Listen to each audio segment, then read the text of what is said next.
Tudo bem com vocês? Todo mundo me conhece? Sim, é assim, não é?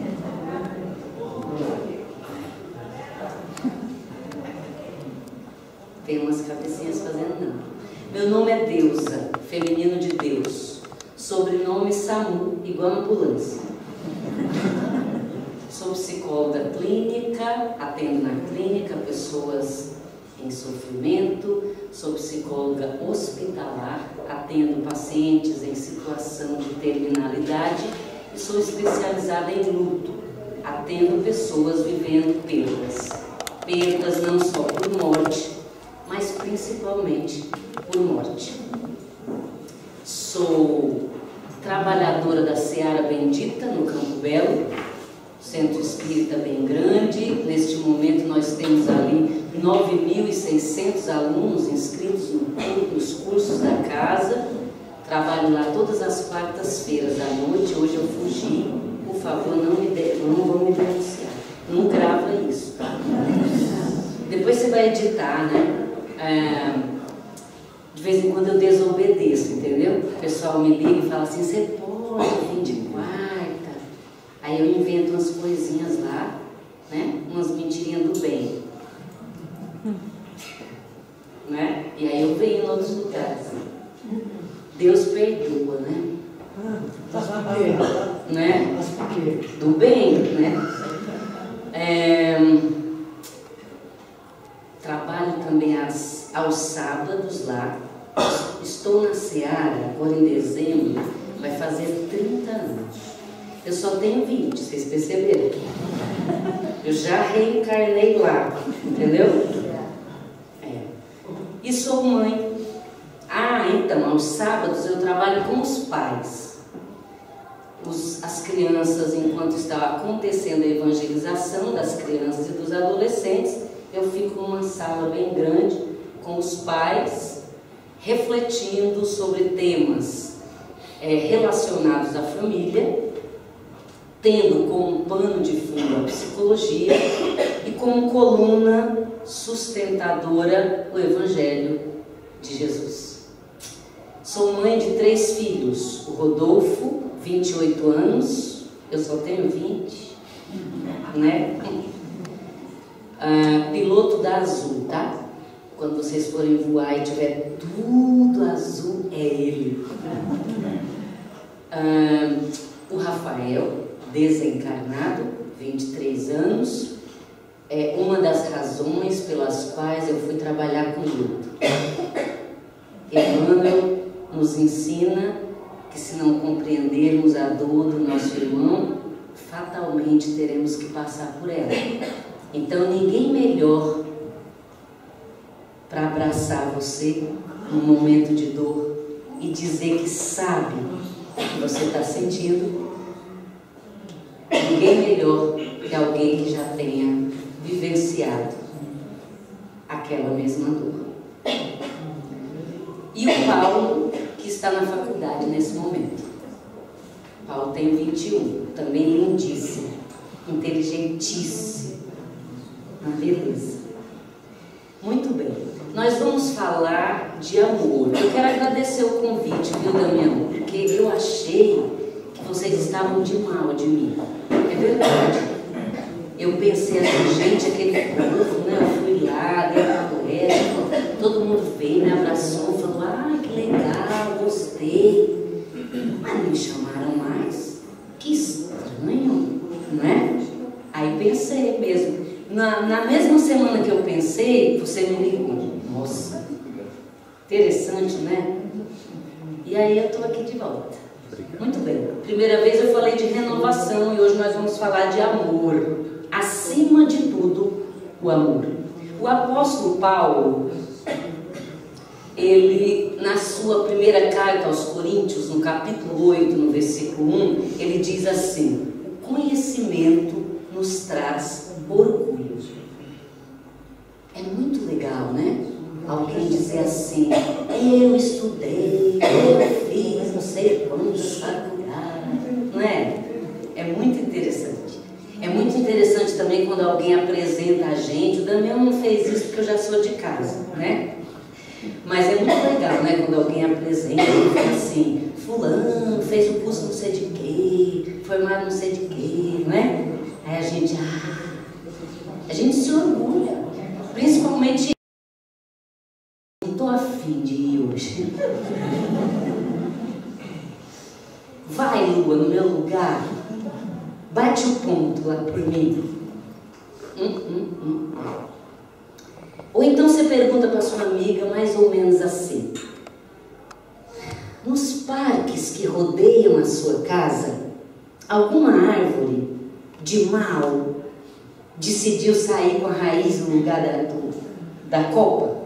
Falou, ai, vamos virar isso. Estou revoltada. Não. Então o mundo, que é criação divina, produto desse movimento de amor de Deus, a inteligência suprema, causa primeira de todas as coisas, o mundo esteve, está e sempre estará perfeito. Quem está um pouquinho fora da rota não é o mundo. Somos nós, que também somos criação divina.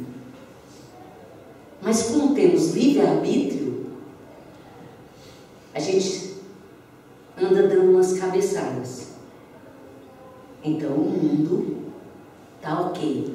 Tudo se encadeia, tudo é harmonia, tudo é perfeito, tudo tem uma razão, um objetivo grandioso. Sempre.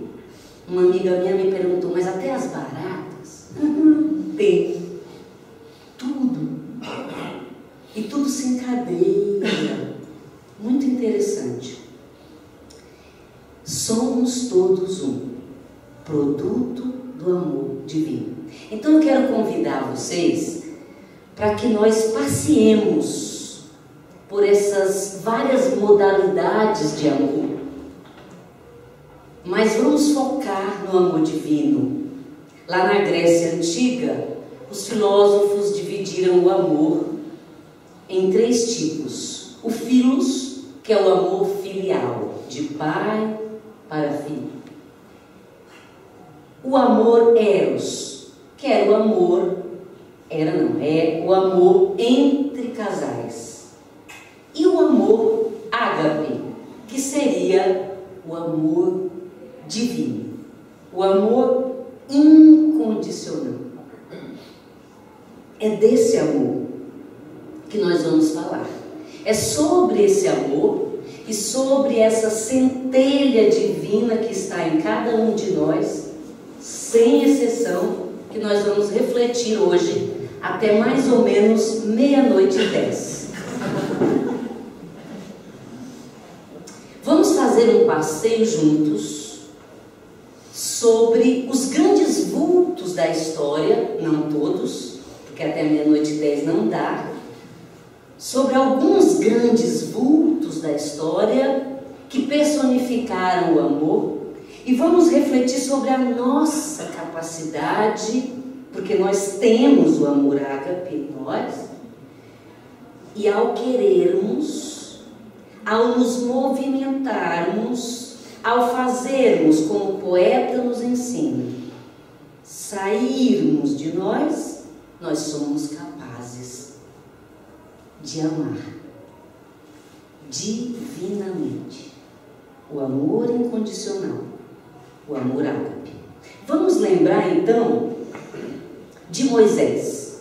Moisés, quando a gente estuda a doutrina dos espíritos, a gente aprende, numa das primeiras aulas, que Moisés é a primeira revelação.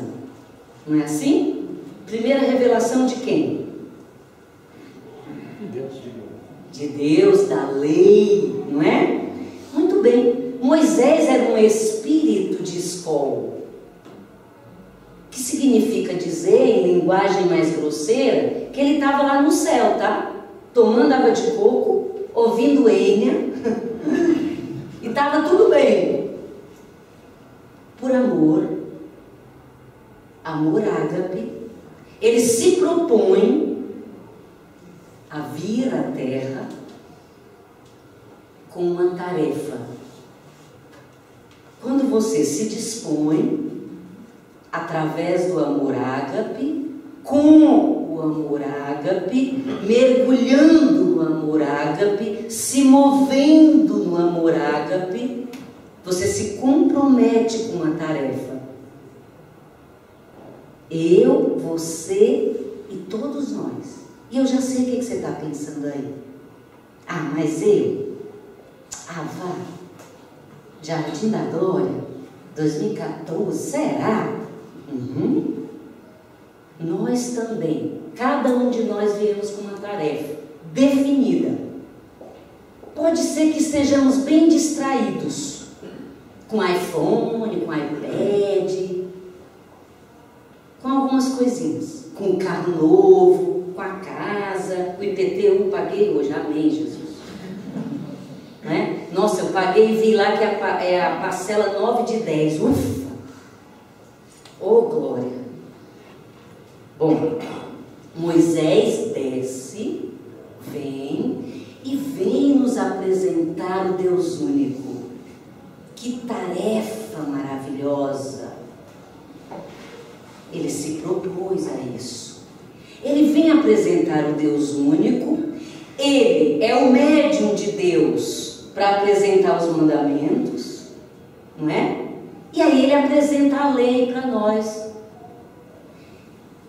Foi fácil isso? Foi uma grande responsabilidade, uma grande tarefa. Você é capaz de apresentar Deus onde você está? Você é capaz de ser Moisésinho lá onde você está? Ou você tem vergonha? De repente, as pessoas perguntam para você, escuta, você tem religião? Aí você fala assim, então. Aí você pensa, né? Dependendo do lugar. Ou então você fala assim, eu sou espiritualista. Ufa! Não é? Aconteceu isso comigo há muito tempo atrás, porque eu já evoluí. 95. Lembro o ano.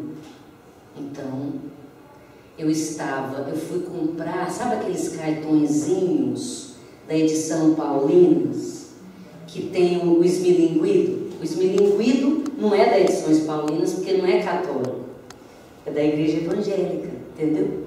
Aí eu fui comprar, e quando eu entrei na loja, a moça falou assim pra mim, ai moça, você é tão legal, parece que a gente já se conhece há tanto tempo. De que igreja você é? Eu fiquei pensando assim, eu só ia lá comprar, né? Mas se a mulher não gostar de mim, se eu falar que eu sou espírita, vai ficar mal, né? Demônio, né? Aí eu falei pra ela, eu sou kardecista. Aí eu pensei assim, ixi, até ela descobrir, né? E aí ela virou e disse assim, ó, irmã, isso é uma nova denominação. E aí eu fui embora, né? Mas isso foi em 95. Agora eu já consigo. E vocês? Vocês já conseguem falar? Ah, Deus, só em alguns lugares. Já tá bom. Parabéns. É por aí. Vamos lembrar de Jesus. E o Verbo se fez carne. E o Verbo estava com Deus. E o Verbo era Deus. Então eu dou aula com os adolescentes lá na Seara Bendita. E eu costumo brincar com os adolescentes para ficar uma aula leve, não é? Então eu falo para eles assim, olha, Deus estava lá, Jesus, né? E aí Moisés desceu, apresentou os 10 mandamentos. Não roubar, não matar, não isso, não aquilo, né? E aí nós aqui, porque éramos nós, tá? Nós não acreditamos em reencarnação? Então éramos nós lá atrás, um pouco pior, né? Não que a gente tenha melhorado muito, né? Mas éramos nós. Então eu falo para os adolescentes assim, então nós recebemos lá os mandamentos e ficamos assim meio de mal, né? Ah, não vai dar. Não, isso, não, aquilo, não sei o quê. Não consigo, né? E aí ficamos lá. E aí Jesus estava lá, desfrutando das paragens celestiais.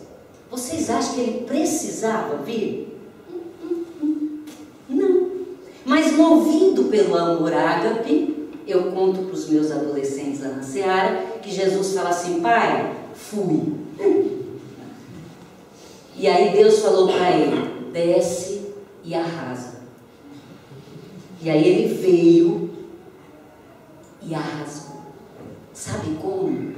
Fazendo. Ele fez. E é por isso que ele é a segunda revelação. Porque ele personificou o amor. Ele foi tão maravilhoso que ele resumiu aquele monte de mandamentos. Quantos eram mesmo? 10. Muito bem. 10 mandamentos. Ele resumiu em 2. Ama a Deus sobre todas as coisas. Por que amar a Deus sobre todas as coisas? Porque se nós não amarmos, não reverenciarmos uma lei maior, nós vamos nos achar. Sair por aí se achando. Principalmente se a gente for adolescente. Tá ligado? Tipo assim, invencível, velho. Né? Não dá nada. Tipo, né? Pois é. Então nós precisamos reverenciar uma lei maior. Nós precisamos aprender desde cedo que nós estamos sob a égide dessa lei.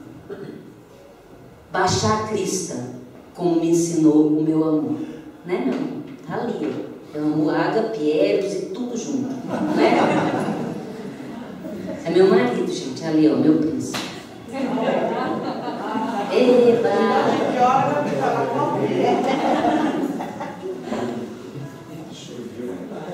Ele me dá exemplo de amo ágape todo dia.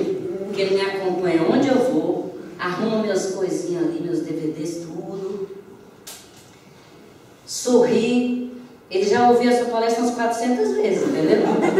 E ele dá risada na hora. Isso é amor. Obrigada, meu amor. Vamos voltar para Jesus. Ele veio e resumiu. Por que amar a Deus sobre todas as coisas? Você já pensou eu me chamando deusa? Né?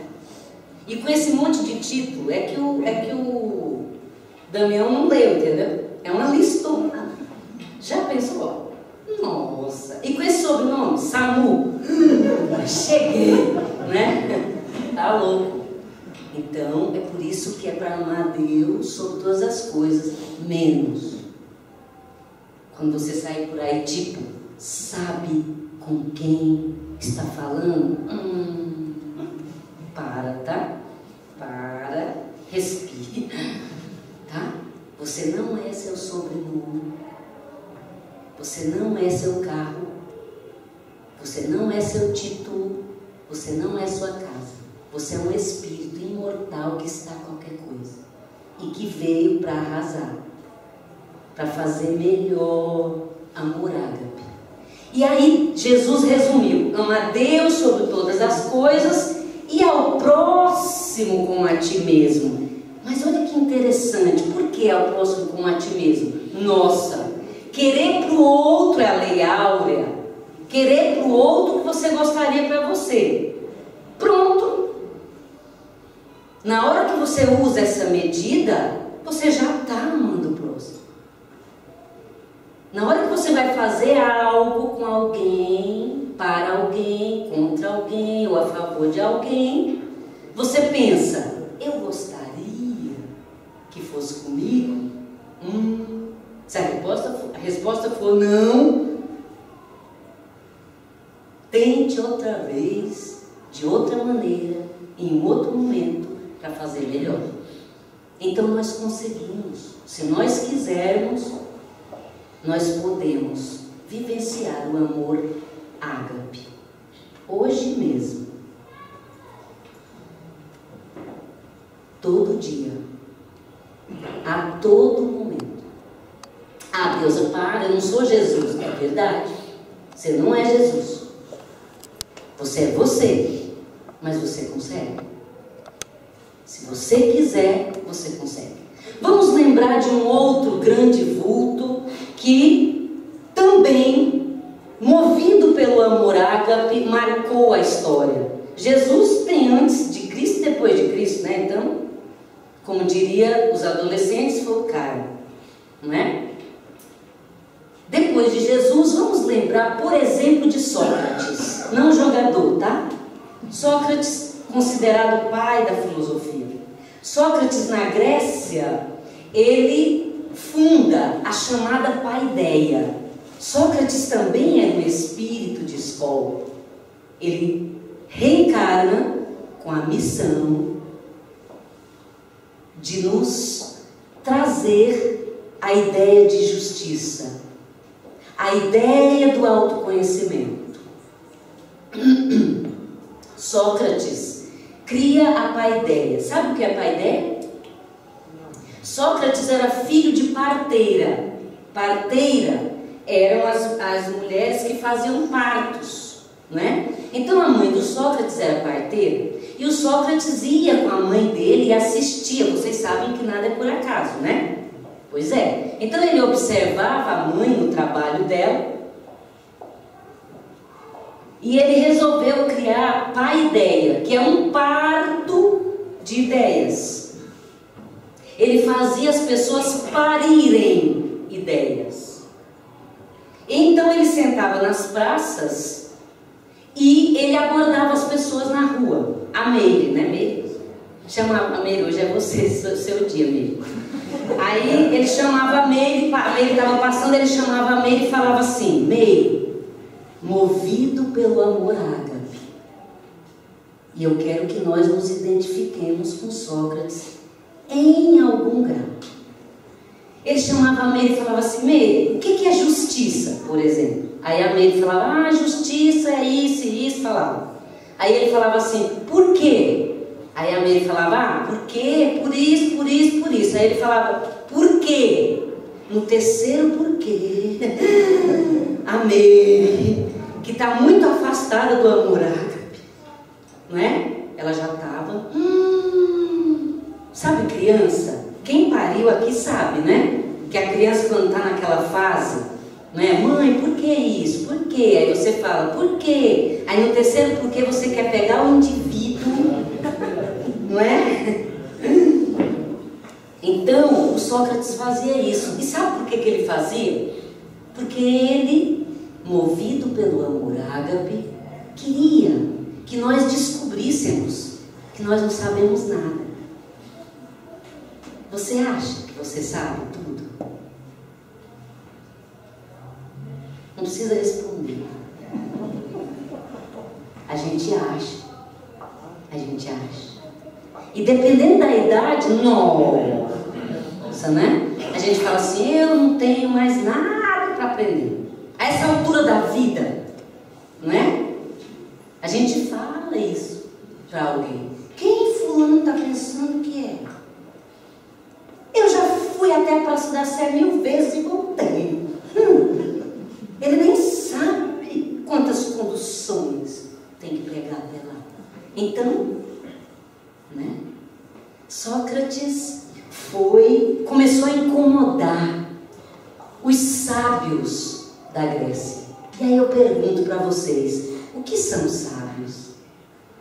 Uma pessoa que fez um monte de faculdade? Será? Minha mãe nasceu lá no Piauí, nunca sentou num banco de escola, e ela é bem sábia. Um monte de coisa que eu aprendi, aliás, que eu aprendi não, que me apresentaram nas minhas pós-graduações, minha mãe já tinha me dito lá atrás, sabia? Um monte de coisa. Então o que é o sábio? E aí Sócrates foi chamado e tinha um tribunal. Sócrates entra, movido pelo amor ágape. Quando você está movido pelo amor ágape, você não titubeia. Ele entrou e o maior sábio daquela reunião, daquela assembleia, disse para ele, eu quero que vocês imaginem a cena, tá? Sócrates entrando, aquela assembleia em meia-lua, e aí o sábio mor. O que é um sábio mor? Você conhece alguém? Ai, ai.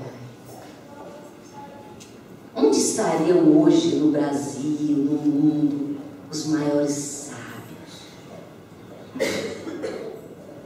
Vamos pensar, não é? E aí o sábio mor grita assim, então tu é o sábio? Sabe por que ele perguntou isso? Vocês assistiram aquele filme Tropa de Elite? Sim? Sim, é assim, né? Então, eles perguntaram isso porque eles achavam que o Sócrates ia pedir para sair. Entendeu? Mas ele não pediu. Ele não titubeou. Porque ele estava movido pelo amor ágape. Ele vira e fala assim, sim, sou eu. Porque sou o único de todos vocês que quanto mais sei que nada sei. Arrasou. Movido pelo amor ágape. E aí ele foi preso, condenado a beber cicuta no dia seguinte. Naquela noite, na prisão, ele faz amizade com todos os guardas. Quando a gente está movido pelo amor ágape, a gente consegue. O outro se sente cativado. E aí ele fez amizade. E os guardas falaram assim para ele, os guardas eram paulistas. Olha o seu tempo ia combinar direitinho. Foge daqui. Você não fez nada. E ele falou, não. Se eu fugir, eu estou assinando um recibo de algo que eu não fiz.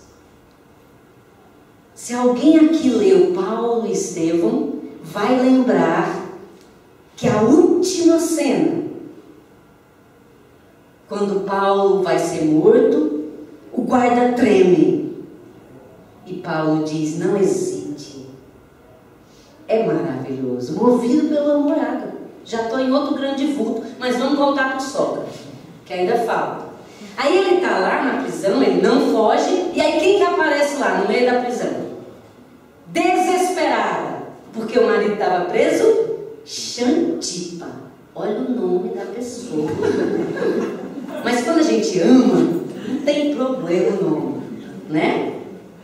Aí a Xantipa entra na cadeia lá, desesperada.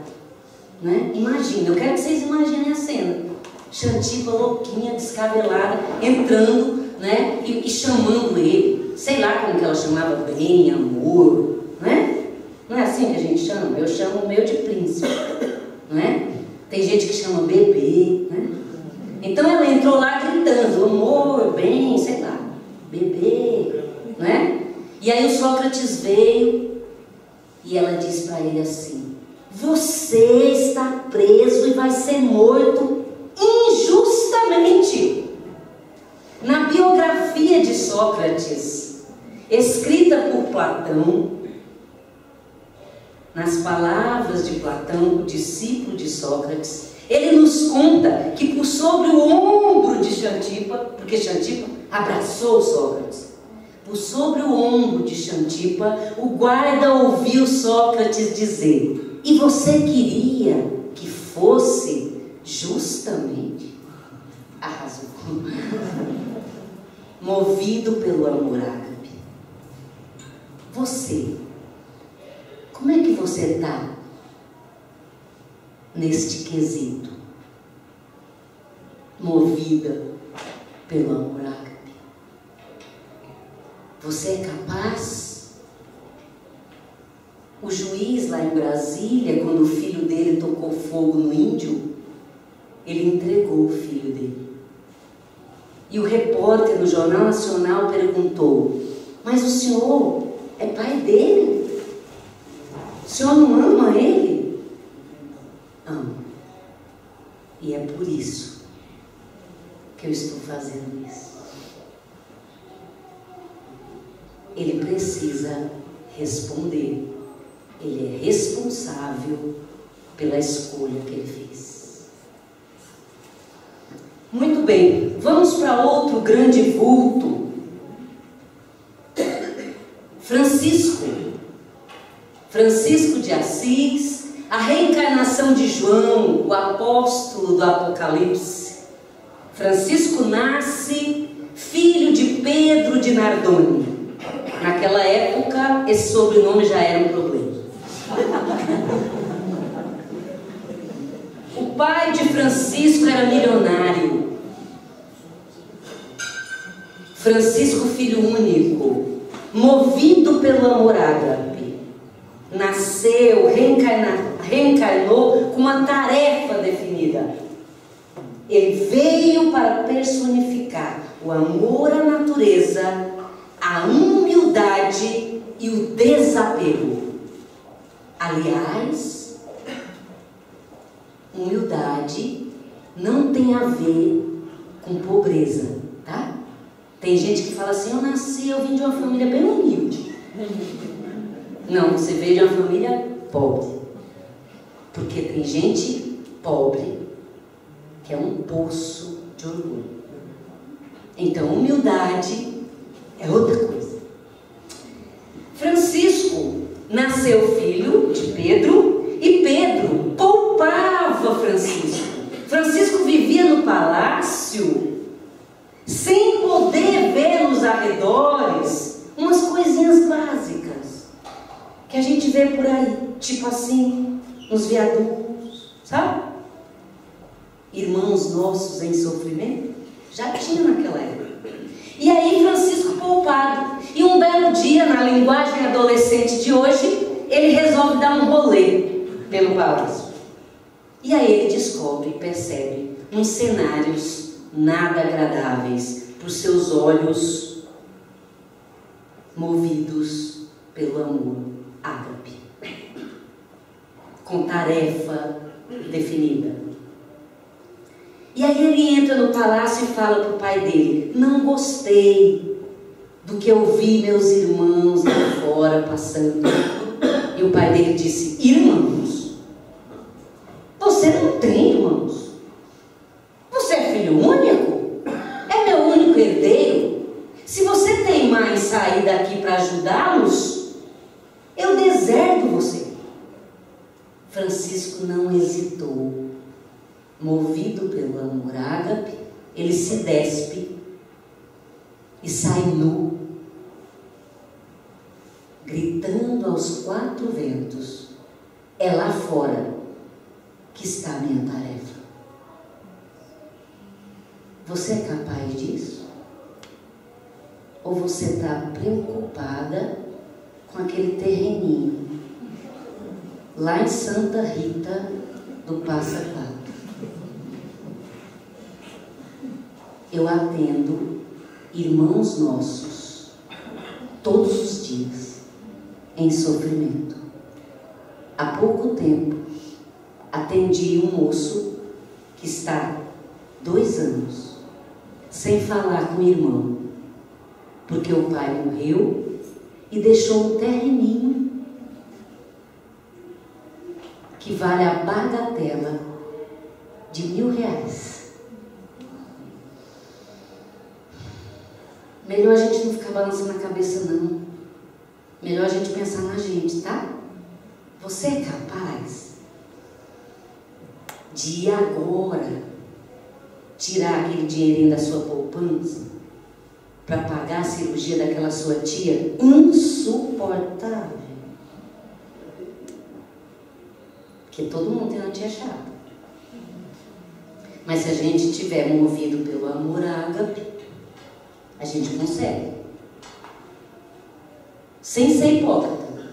Não gosto daquela minha tia, ela é uma chata, mas eu vou ajudar.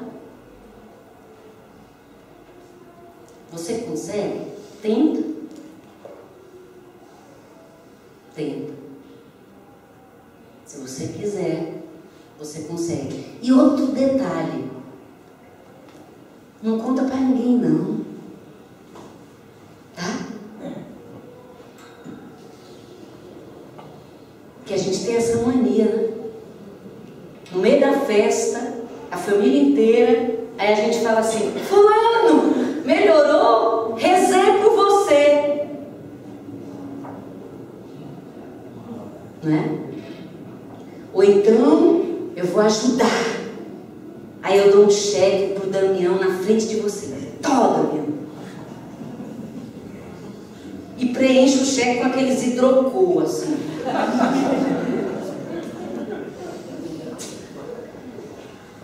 Francisco sai do palácio e todo mundo já sabe o resto da história. Mas é importante lembrar um detalhe, ou dois, personificando o amor ágape.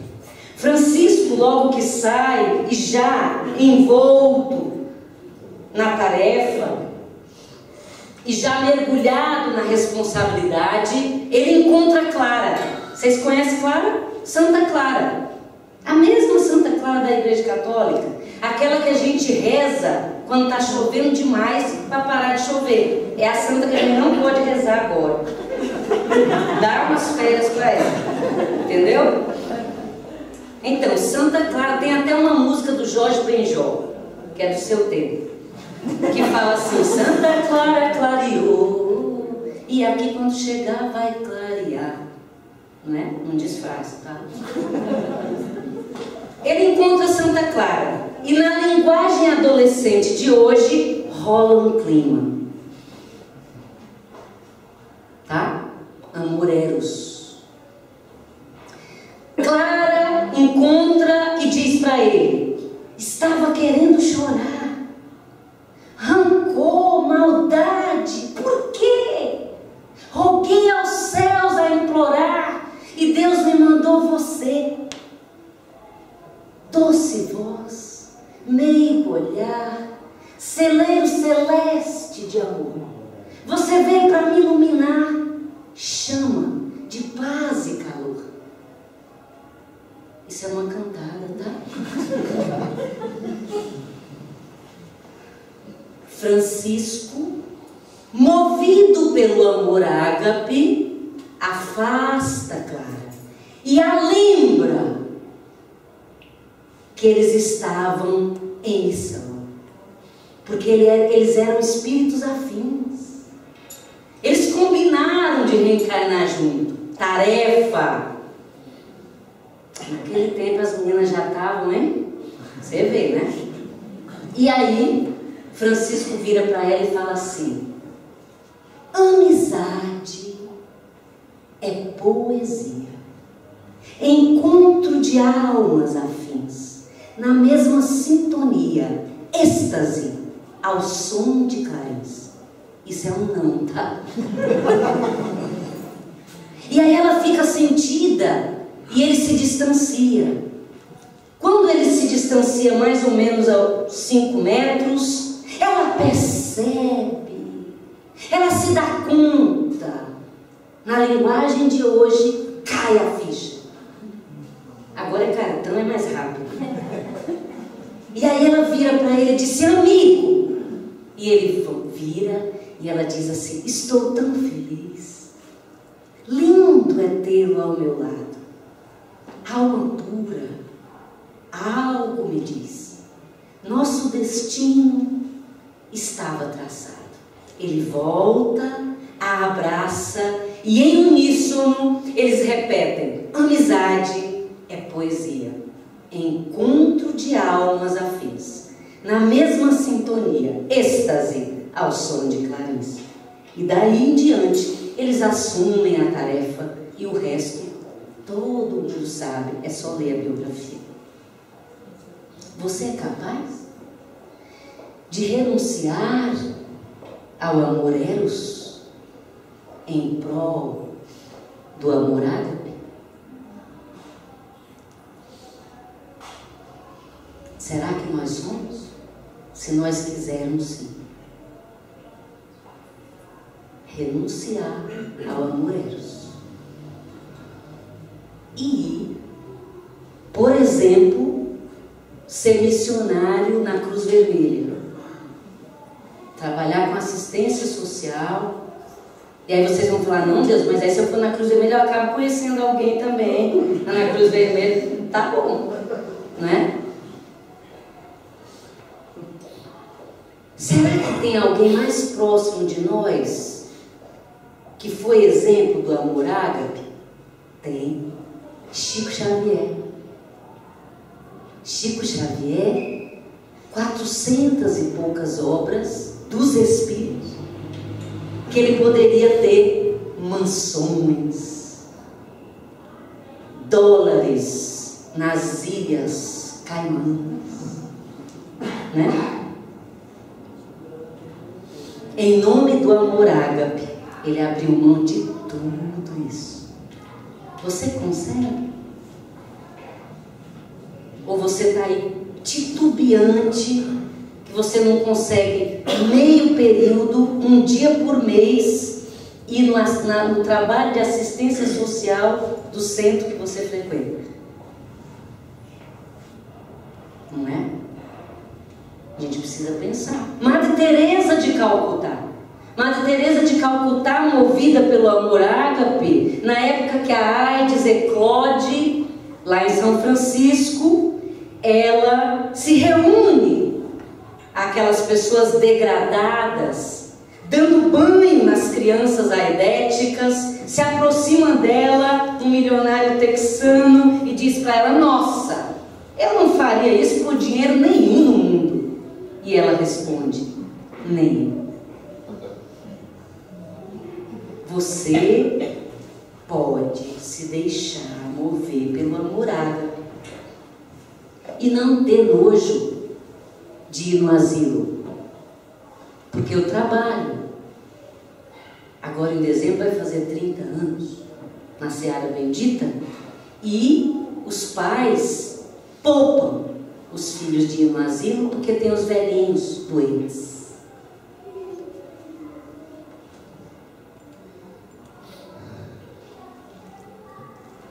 Outro dia eu presenciei uma cena lindíssima de um filho de mais ou menos 45 anos agradecendo a sua mãe num público lá na Seara, porque a sua mãe forçou ele a desenvolver o amor ágape. E aí ele visitava asilos e ele disse que tinha nojo da baba dos meninos, não no asilo, no outro lugar que ele ia. E aí ele disse, eu fui lá, eu decidi que eu ia, são meus irmãos. Nós somos capazes se nós quisermos. Vamos lembrar rapidinho da Dona Aparecida, do Fogo Selvagem? Lembram-se? Lá nas Minas Gerais, Dona Aparecida nunca sentou num banco de escola. Lembram-se de Paulo, lá no começo da palestra?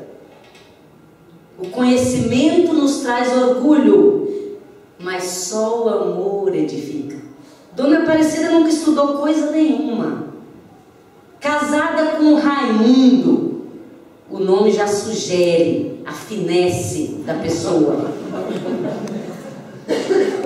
Não que não tenha, não que não exista Raimundos, tudo é bom, tá? Mas o Raimundo, da Dona Aparecida, só por Deus. Dona Aparecida entrou na sua casinha tapera, como ela mesma chamava. Tapera, para quem não sabe, são casas muito pobres. Aquelas que as paredes são feitas à mão, com olarias, em olarias, né? E aí ela disse assim, entrei na minha tapera e gritei o Raimundo e falei para ele, ô Raimundo, acabei de ver 3 homens ali na rua, tão doente, muito doente. E eu acho que é aquela doença, sabe aquela? Que naquela época eles tinham medo de falar, né? E aí o Raimundo disse, e daí? Aí ela disse assim, e daí, Raimundo, que eu estava pensando em ir lá buscar eles para a gente ajudar. E o Raimundo, provavelmente a reencarnação do pai do Francisco, sabe? Virou para ela e falou assim, ah, é? Faz o seguinte, vai lá e fica por lá com eles. Sabe o que ela fez? Ela foi. Ela foi. Ela não tinha poupança na caixa. Ela não tinha plano médico. Ela saiu literalmente, sem lenço e sem documento.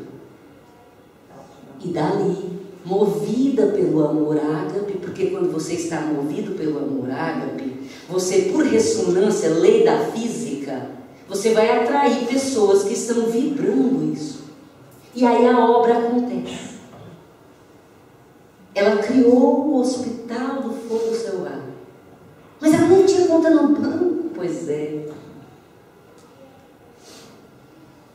Ela criou.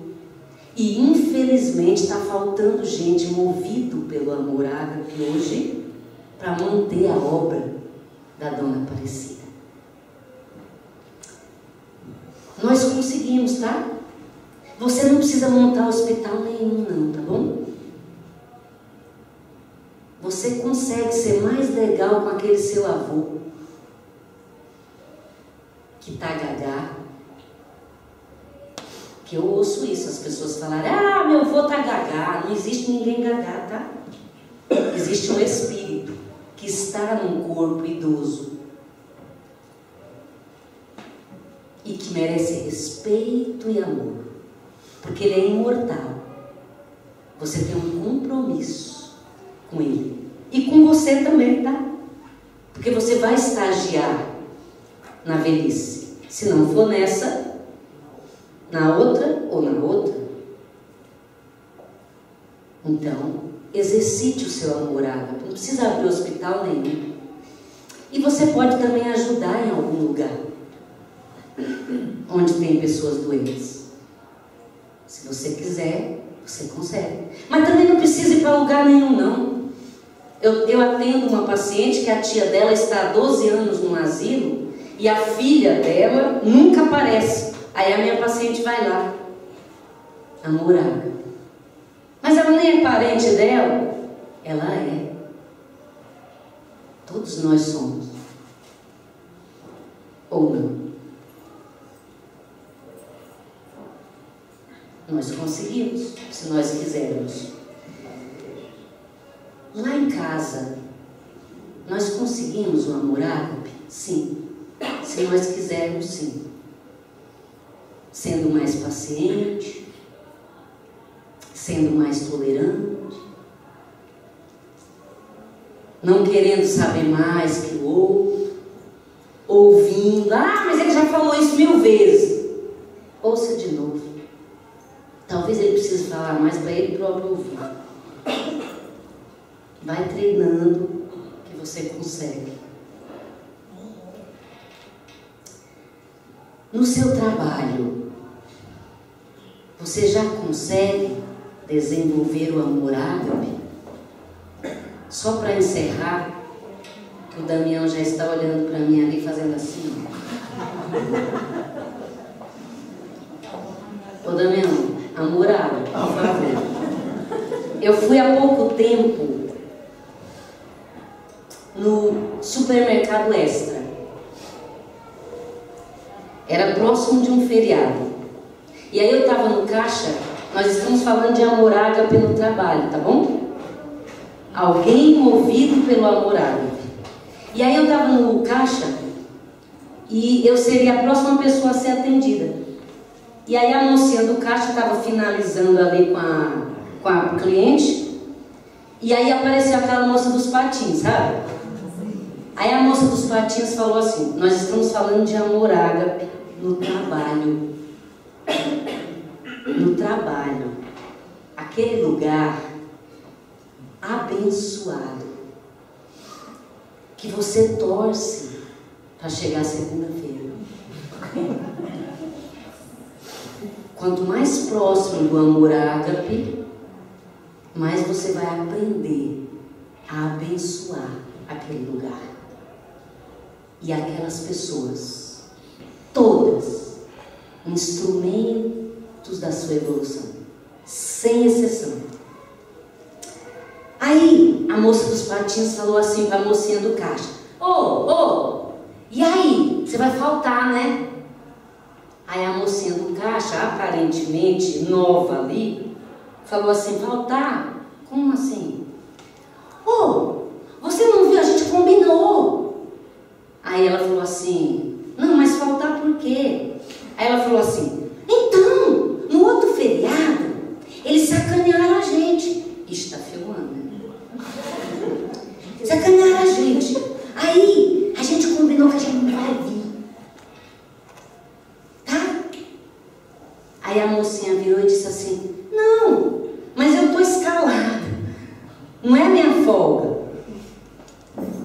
E a menina pensou que ela estava sendo idiota. Tá? Porque quando a gente está movido pelo amor ágape, as pessoas que não estão, elas acham você boba, idiota. Não tem problema, tá? Aí a menina virou e disse assim, depois que a outra achou que ela era tonta. A menina virou e falou assim: não, você não entendeu. Não é que não é minha folga. Não é só porque eu estou escalada. É porque eu não estou de mal do dono do supermercado. Eu não trabalho para o dono do supermercado. Eu trabalho para mim. E eu venho trabalhar porque eu gosto de trabalhar. Eu não sou caixa. Eu venho aqui para outras coisas. E aí ela falou assim: minha mãe me ensinou já a entrar no ônibus agradecendo. Então eu venho, tá? Aí a outra olhou com a cara tipo assim: esse daí fumou, né? E fez assim, e aí saiu falando, tipo assim, depois a gente fala, né? E eu achei maravilhoso. Certamente, aquela moça, movida pelo amor ágape, filha de pessoas movida pelo amor ágape, aprendeu a desenvolver valores. Então ela não está ali só por causa do salário. Ela não está ali esperando a sexta-feira loucamente.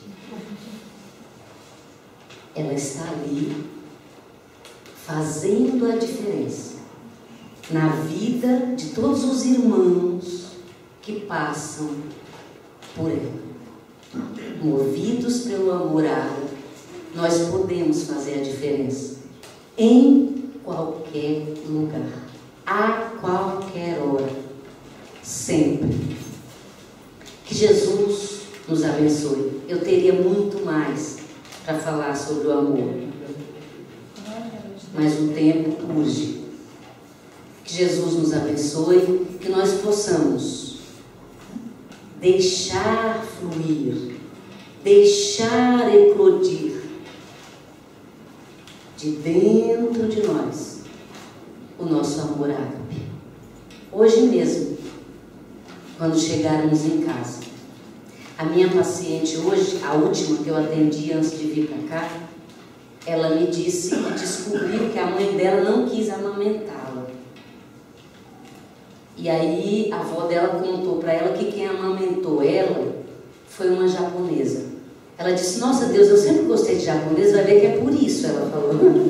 Aí eu falei assim para ela, na saída, falei assim: compra uma violeta, uma florzinha, e vai lá na japonesa, hoje, e fala para ela: obrigada. Ela falou: nossa, ela não vai entender nada. Eu falei: não importa, lembra ela, obrigada. Então dá para fazer isso, tá? Ainda hoje. Mas eu não tenho florzinha, Deus. Pega uma revista velha, sempre tem uma florzinha desenhada. Recorta, entrega para a pessoa que está lá em casa. E fala para ela, toma, pensei em você. Amor ágape. Que Jesus nos abençoe.